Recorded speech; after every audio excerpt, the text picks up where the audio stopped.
के पास जाकर परमात्म तत्व के ज्ञान को समझ, उसके बाद जो वो कहे उस तरह करने से फिर वो प्राणी कभी लौट कर संसार में नहीं आते, उनकी जन्म मृत्यु सदा के लिए समाप्त हो जाती है।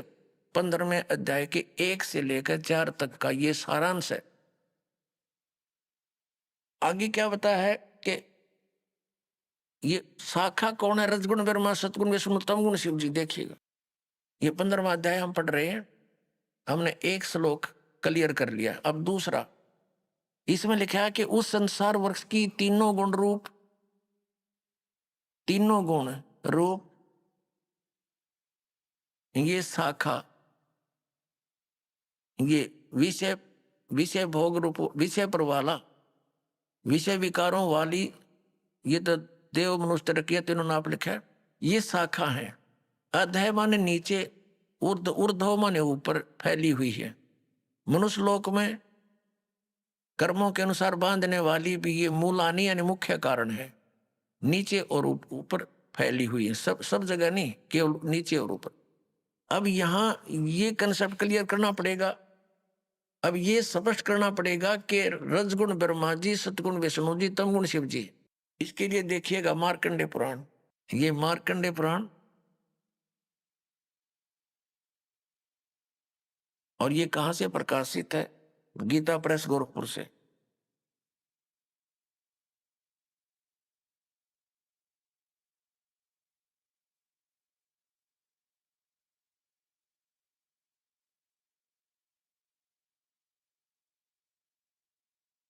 प्रकाशक एवं मुद्रक हैं गीता प्रेस गोरखपुर, गोविंद वन कार्यालय कोलकाता का संस्थान।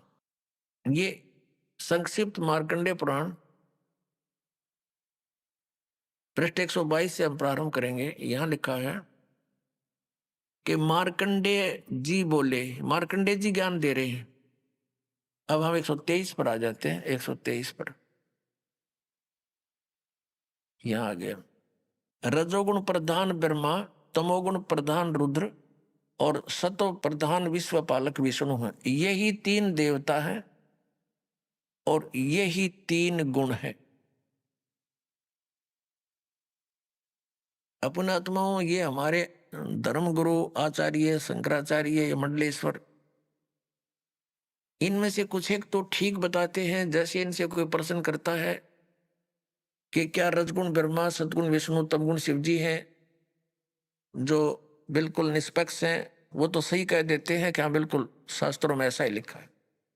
और जो चतुरता दिखाते हैं, अपनी अज्ञानता का प्रतीक देते हैं, वो कहते हैं नहीं, ब्रह्मा विष्णु महेश कोई जड़ थोड़े ही है, और गुण तो जड़ है, लेकिन ये गुणी है, गुण नहीं है, गुणातीत है। बता अकल है इनमें। जैसे मिर्च है और मिर्च का गुण है मुंह जलाना। अब कोई नो कहे क्या मिर्च जो है मुंह जलाती है? वो कहने नहीं, मिर्च मुंह थोड़ा जलाती है, वो तो गुणी है, वो गुणों से रहित है। और मिर्च में गुण तो वही है, मुंह फूकने वाला। तो ऐसे ही ये चतुरता दिखाते हैं, क्योंकि इनका उद्देश्य ही जनता को भ्रमित करके अपना उल्लू सीधा रखना है। इनको जनता से कोई लेना देना नहीं, ऐसे व्यक्तियों को। लेकिन कुछ अच्छे भी हैं जो सच्चाई भी बताते हैं कि शास्त्रों में ऐसा ही लिखा है। शास्त्र आपके रूबरू है और कराते हैं। ये देखिएगा श्रीमद् देवी भागवत हिंदी टीका सहित भाग 1, इसमें संस्कृत भी साथ में है।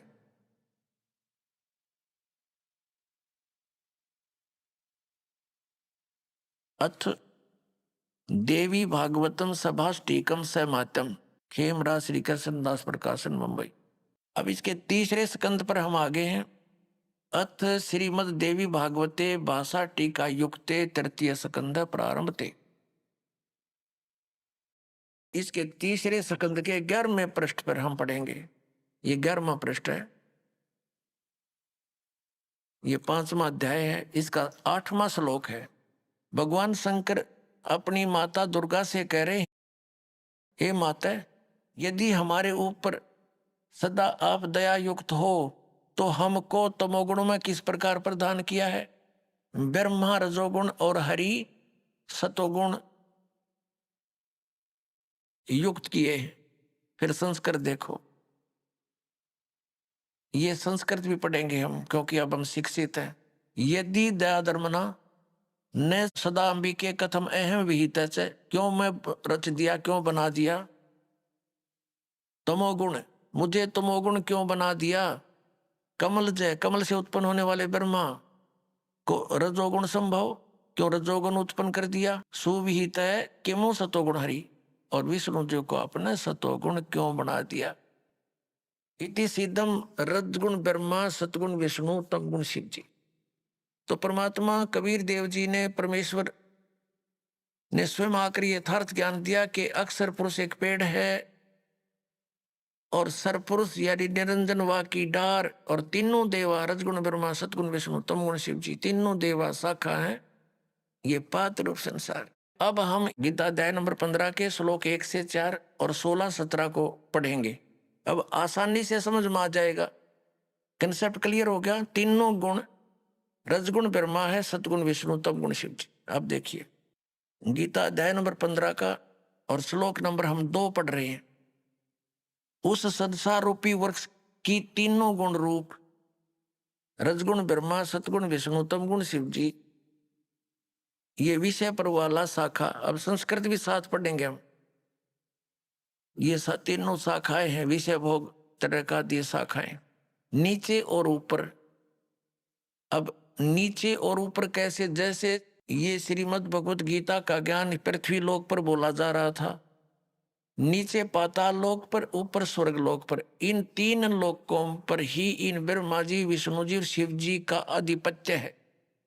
यहां तक इनकी एक एक विभागीय मंत्री समझो, ये इन 3 लोकों पर, ऊपर स्वर्ग में नीचे पाताल तक इसकी इनकी रेंज है, इनकी जो है ना प्रभुता है, इनकी सीमा है, सर्वत्र नहीं। ये देखिए नीचे और ऊपर, सर्वत्र नहीं, ऊपर फैली हुई है मनुष्य लोक में, और कर्मों के अनुसार बांधने वाली भी यही मुख्य कारण है, नीचे और ऊपर ये व्याप्त है। अब तीसरे में क्या बताया है कि इस संसार वृक्ष का, अब गीता ज्ञान दाता ये ब्रह्म है, गीता ज्ञान दाता ब्रह्म है, श्री कृष्ण जी में बोल रहा प्रवेश करके।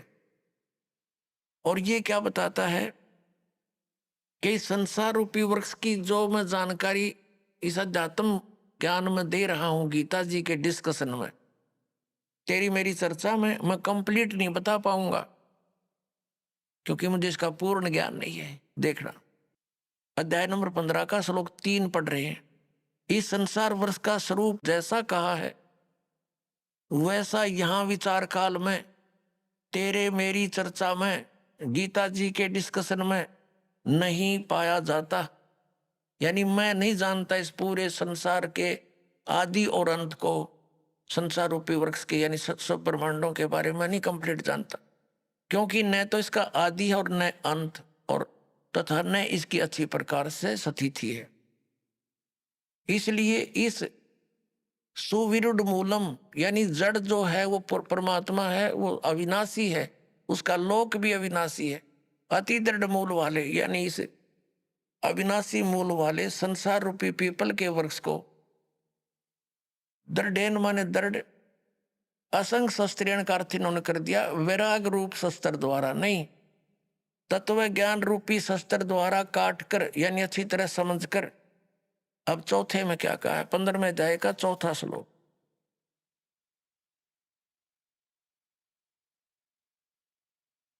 उसके पश्चात उस परम पद रूप परमेश्वर को भली भांति खोजना चाहिए, जिसमें गए हुए पुरुष फिर लौटकर संसार में नहीं आते, और जिस परमेश्वर से इस पुरातन संसार रूपी वृक्ष की परिवर्ती विस्तार को प्राप्त हुई है, उसी आदि पुरुष नारायण यानी परम अक्षर ब्रह्म की शरण में मैं हूं। इस प्रकार दृढ़ निश्चय करके उस परमेश्वर का ही मनन और निधि ध्यान करना चाहिए।